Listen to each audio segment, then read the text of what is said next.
नमस्कार, मैं हूं कुलदीप कुमार राउत और आप देख रहे हैं फॉरएवर न्यूज़। भारत के इतिहास में पहली बार एक ऐसी घटना हुई है जिसका हम जितनी भी निंदा कर ले वो बेहद ही निंदनीय है। अपने आप में शर्म आती है जो हमारे देश के चीफ जस्टिस ऑफ इंडिया पर हमला हुआ। ये अपने आप में शर्मनाक है जो ये हमला करने वाले कोई और नहीं, कोर्ट रूम के आतंकवादी हैं। ये आतंकवादी वो है जो काले कोट में सीजीआई के सामने जाते हैं और उन पर जूता से हमला करता है। सीजे साहब ने इन मामलों को लेकर के दरियादिली दिखाते हैं। वो ये कहते हुए इन तमाम मामलों से दरकिनार कर देते हैं जो कुछ नहीं, ठीक है हमला किया, ठीक है उनका जूता वापस कर दो, और यहाँ तक कि पुलिस से उनको जो है छुड़ाने का भी कामकाज किया है। इस मामला पर चर्चा करेंगे दर्शकों। इस पर हमारे साथ जून मेसी जी हैं।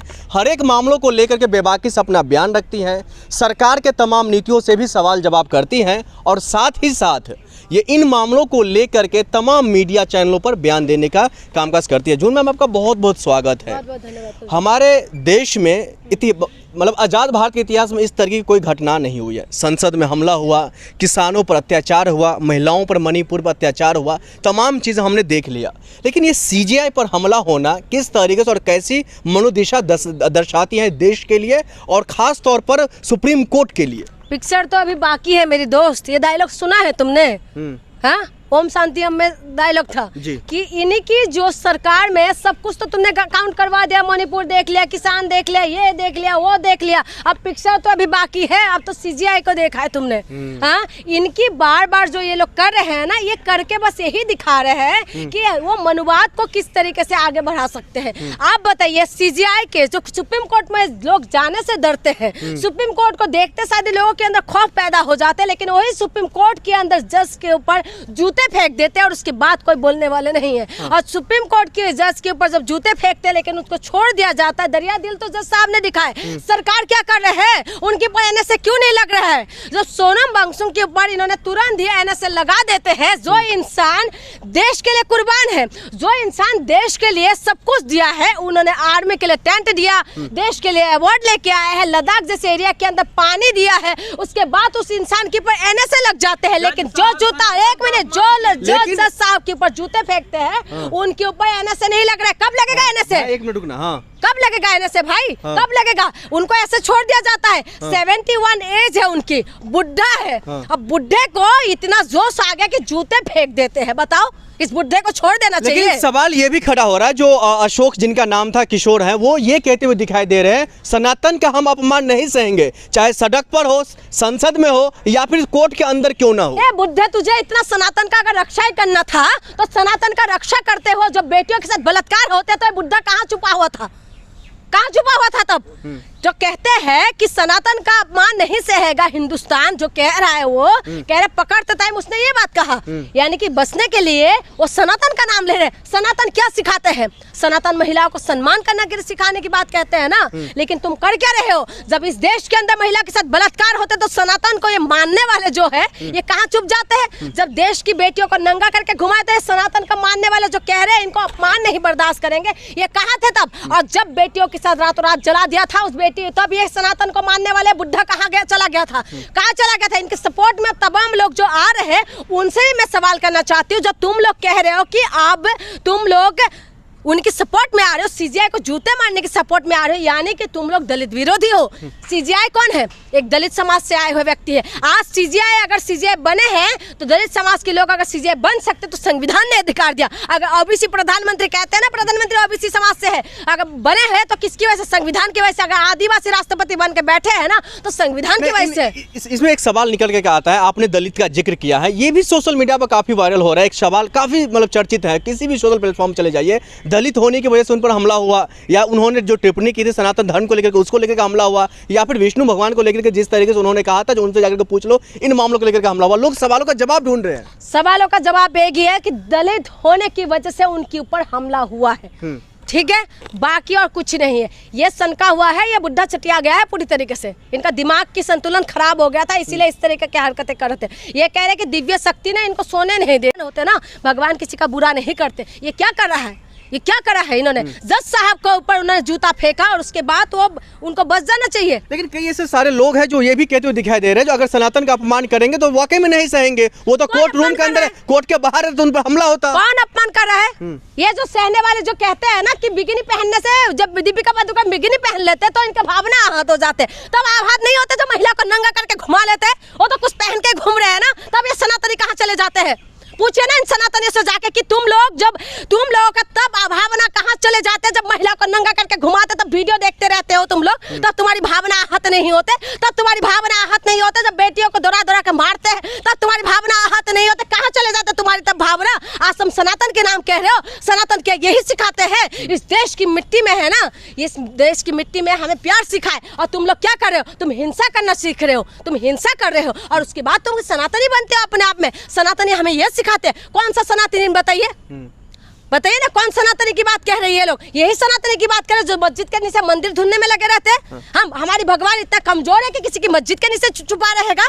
तो इसीलिए मैं आपको बता रही हूँ, ये सारी चीजें सिर्फ दलितों के वजह से हुआ। दलितों को क्या कुछ नहीं किया। दलितों के साथ जितना अत्याचार हुआ है ना, इतिहास गवाह है इस चीजों के लिए। यहूदियों की बात, ये दलित है जिनके ऊपर सबसे ज्यादा अत्याचार हुआ है। दलितों के आगे मटका पीछे झाड़ू बांध के कौन घुमा रहे थे?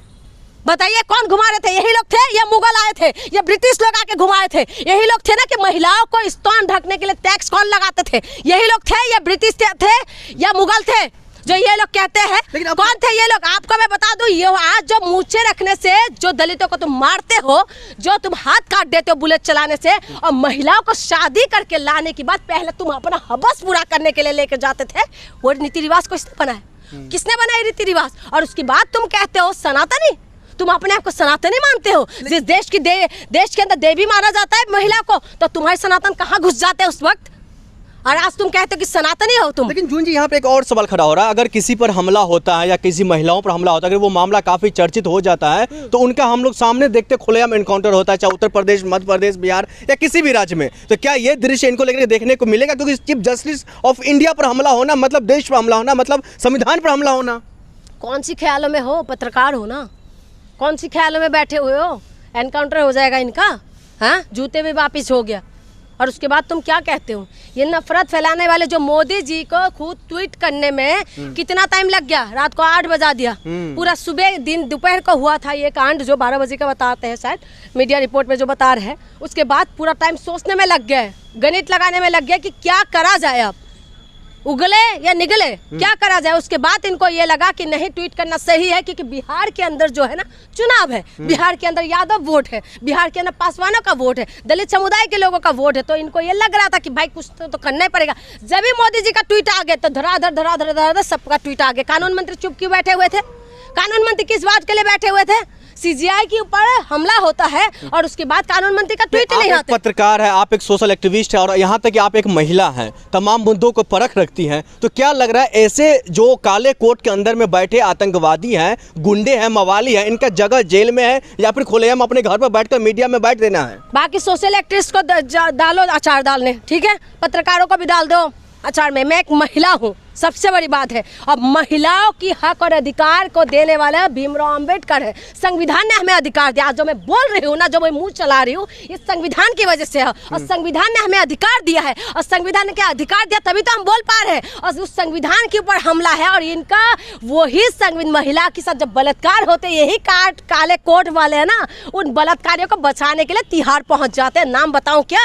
हाँ, वही है एक AP सिंह, वो पहुंच जाते हैं। ऐसा भी है सारे काले कोट वाले। और आप कहते हो कि कोट वाले जो है वो सही है, काले कोट वाले, इनको जेल के अंदर होना चाहिए। और इस बुढ़े को तो इनका बुढ़ापा जेल के अंदर। लोग इनके समर्थन में, जिनको आप बुढ़े बुढ़े कहते हो, सुप्रीम कोर्ट के वकील हैं, अशोक जी नाम है, हजारों लोग उनके समर्थन में खड़े होते हुए दिखाई दे रहे हैं। क्या करे फिर?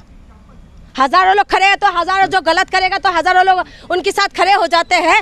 हजारों लोगों को मैंने ये भी देखा है, जब हजारों लोग खड़े हो जाते हैं, जब लोगों के साथ गलत होता है, महिला के साथ बलात्कार होता है। मणिपुर जलता रहा, मणिपुर के अंदर महिला का बलात्कार होता रहा, तो हजारों लोग तो तब भी सरकार के साथ खड़े थे। तो इसका मतलब क्या मणिपुर में जो हुआ था वो सही है क्या? इसका मतलब ये है, आज अगर हजारों लोग सीजीआई के उनके साथ अगर खड़े हैं, उस बुढ़े के साथ जिसने जूते मारा और उनके साथ अगर खड़े हैं, तो इसका मतलब क्या उन्होंने सही करा क्या?